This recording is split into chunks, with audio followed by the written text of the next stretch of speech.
Why do Catholics reject gay marriage? Against Joe Rogan and Matt Walsh. Rogan and Walsh had a conversation on gay marriage, and Matt Walsh did a poor job of defending Catholic opinion on homosexuality. Rogan says, I want to find the reason you're against gay people getting married, so let's do just that. To start with some definitions, for all of history until 2015, in America's case, marriage was defined as the procreative relationship between man and female. The natural law tradition of the ancient Greeks identified this clearly through teleology. They used their reason and identified the natural end between the reproductive function of a man and female as something made for children. Hence, the potential of this function causes a unique bond between parents. The historical Hebrew and Catholic tradition believes that that the above can be observed not just through reason, but also that God revealed this directly to man. The book of Genesis says, be fruitful and multiply, and Jesus says, have you not read the scriptures? From the beginning, God made them man and female, and Jesus says again, what God put together, let no man put asunder, talking about the indissolubility of marriage. This is beside the point, but Catholics also believe that supernatural grace is added by the Church's rite of marriage, which gives both souls the strength to persist according to God's will.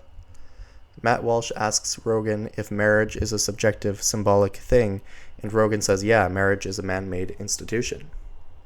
For all of history, we've looked at human nature, found a unique element between a man and a woman, procreation, and call marriage a bond around that. So marriage isn't subjective.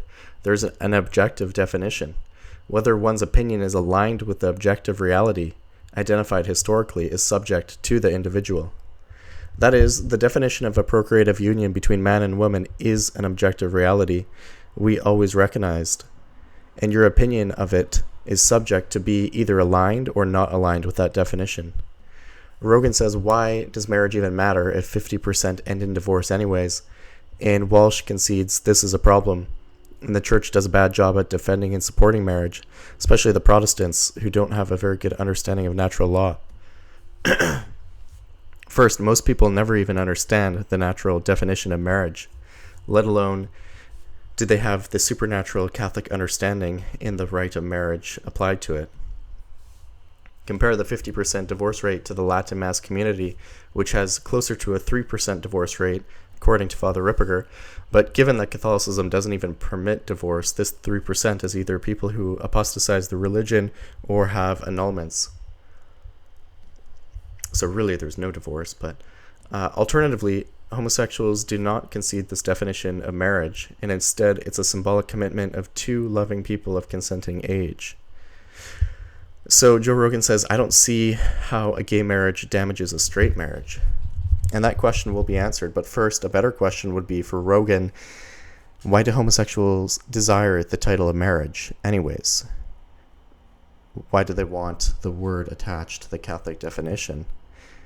There are two ways in which homosexuals desire to gain marriage. Either they want to destroy the traditional definition of marriage as a procreative union because they hate thinking according to natural principles, or they want the title of marriage applied to them for their own material gain, like status and money.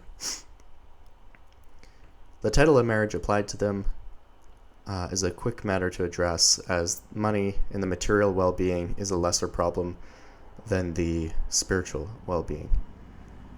Applying this title of gay marriage to unions gives them the dignity awarded a procreative union. And this denigrates the procreative union.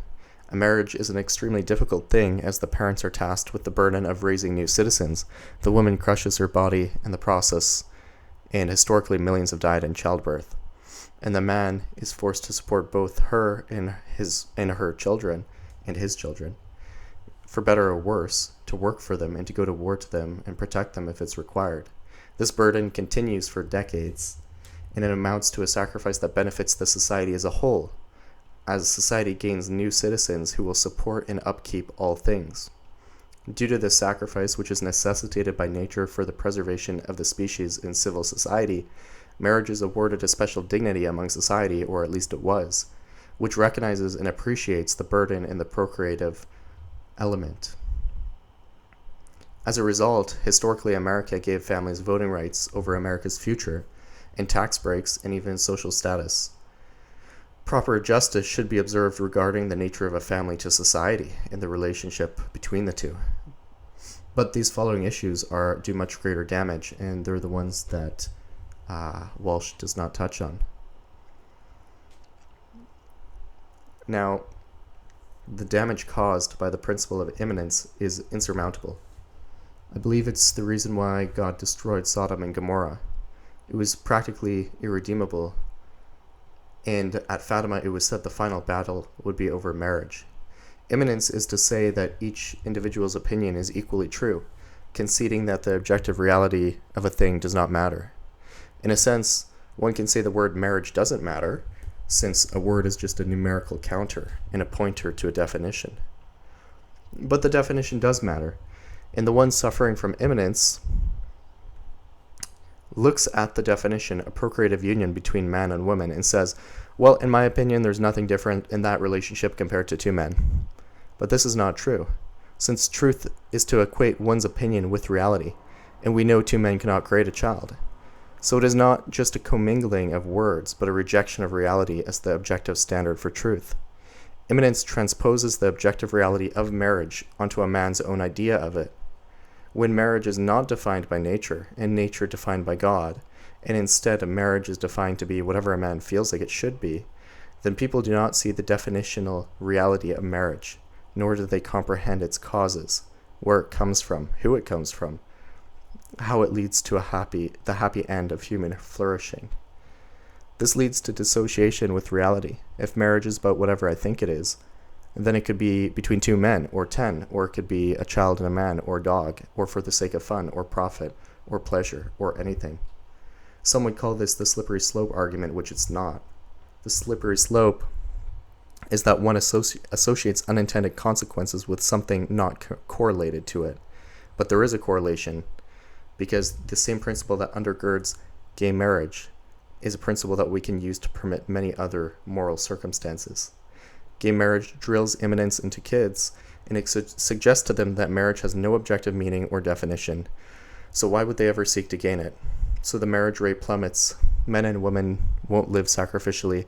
They won't be happy, since happiness is to fill God-given nature. Dating rates decline, promiscuity accelerates, and the fabric of society comes undone. One of the contributing factors to the fabric of society coming undone.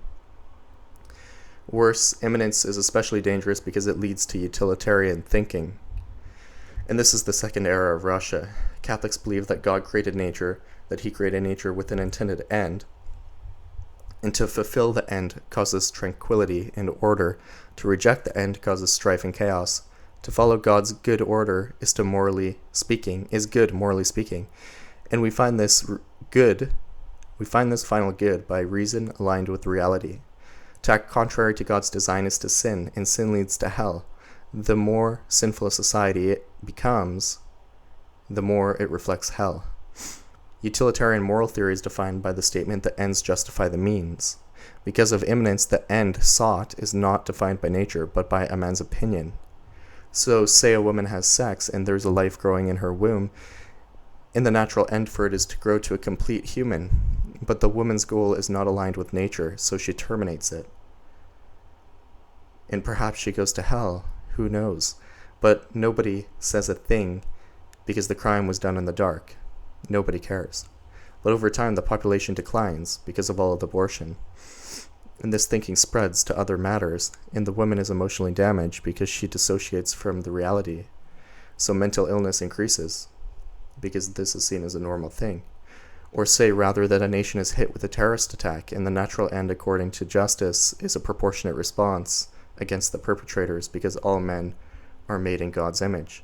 But instead, the leader has a thought. His opinion is that surely the terrorist will kill us all, even though there is no evidence in reality that they could ever do such a thing. But he likes this thought more than reality, because this thought lets him kill those he hates.